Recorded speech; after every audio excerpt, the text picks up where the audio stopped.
Good morning बच्चों। आज की आपकी वर्कशीट एसएसटी की सामाजिक विज्ञान की वर्कशीट नंबर 1 है।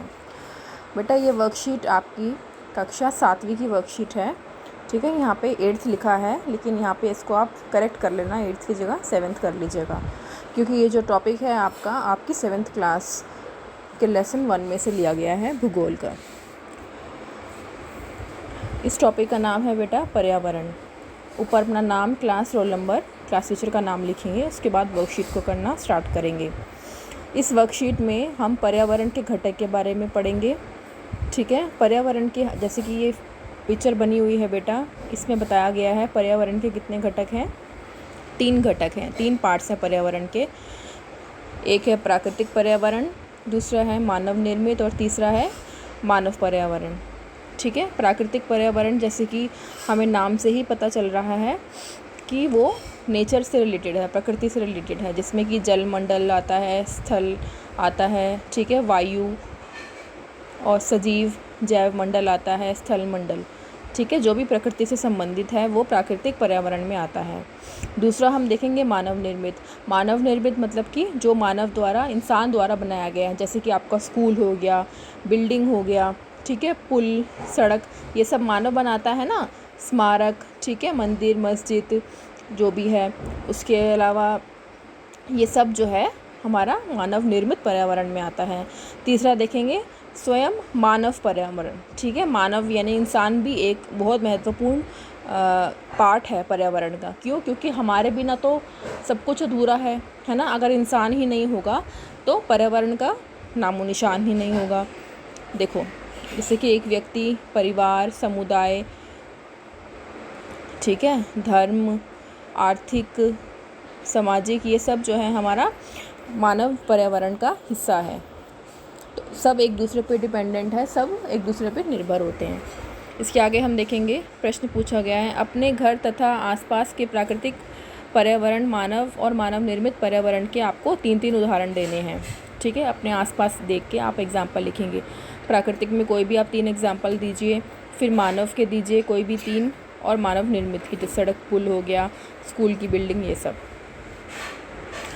इसमें हम देखेंगे क्या लिखा है। स्थल मंडल के बारे में बताया गया है बेटा। स्थल मंडल वह क्षेत्र है जो हमें वन, कृषि एवं मानव बस्तियों के लिए भूमि, पशुओं को चरने के लिए घास स्थल प्रदान करता है। यह खनिज संपदा का भी एक स्रोत है। तो स्थल मंडल क्या है? स्थल मंडल हम कह सकते हैं कि एक तरीके से ज़मीन है जहाँ पे कृषि जो है, खेती होती है और बस्तियाँ बसाई जाती हैं, भूमि, ठीक है, पशुओं के चरने के लिए जो है घास स्थल, ये सब स्थल मंडल का हिस्सा है। दूसरा देखेंगे जल मंडल। जल मंडल क्या है? जल के क्षेत्र को जल मंडल कहते हैं, जहाँ पे जल पाया जाता है। विभिन्न स्रोत हो गए, जैसे कि नदी, झील, समुद्र, महासागर जैसे विभिन्न जलाशयों से मिलकर बनता है। ठीक है, और जल, जैसे कि हम जानते हैं, जल के बिना कोई भी जीवन जो है अधूरा है। तीसरा देखेंगे, पृथ्वी के चारों ओर फैली वायु की पतली परत को वायुमंडल कहते हैं। तो वायुमंडल किसे कहते हैं?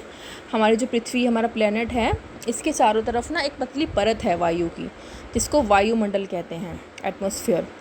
पृथ्वी का गुरुत्वाकर्षण यानी कि ग्रेविटेशनल फोर्स जो है, इसको अपने चारों ओर के वायुमंडल को थामे रखता है। ठीक है, इस लेयर को जो है, लेयर ऑफ एटमॉस्फेयर को, जो ग्रेविटेशनल फोर्स है पृथ्वी की, वो अपनी तरफ थामे रखती है। सूर्य की झुलसाने वाली गर्मी एवं हानिकारक किरणों से हमारी यह रक्षा करता है। चौथा देखेंगे जैव मंडल। जैव मंडल क्या है?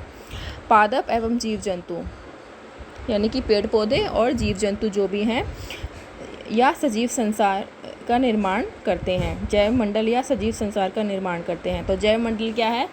कुछ नहीं है, सिंपल लैंग्वेज में हम बोले तो जहाँ पे इंसान, जीव जंतु, पेड़ पौधे सब मिलकर जहाँ रहते हैं, यह पृथ्वी का वह संकीर्ण क्षेत्र है जहाँ स्थल, जल और वायु मिलकर जीवन को संभव बनाते हैं।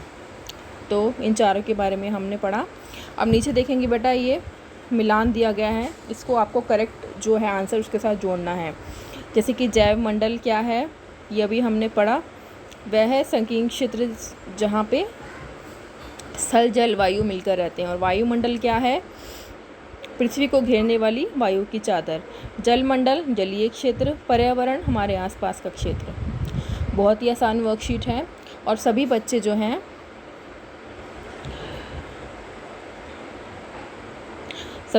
हैं ये डायग्राम अपनी कॉपी में ज़रूर से बनाएंगे, अच्छा पूरे एक पेज पे बनाएंगे और उसके अलावा ये वाले क्वेश्चंस करेंगे, ठीक है। और ये वाला क्वेश्चन करना है आपको, अपनी कॉपी में करके सेंड करेंगे। इसके अलावा बेटा कोरोना से संबंधित जो है अपना उचित व्यवहार बनाए रखना है। मास्क ज़रूर पहने बाहर निकलें तो, और 2 गज की दूरी का पालन करें। इसके अलावा घर पे हैं तो हाथ साबुन पानी से धोते रहिए, हाथ सैनिटाइज़ करते रहिए, सफाई रखिए अपने आसपास और ध्यान रखिए।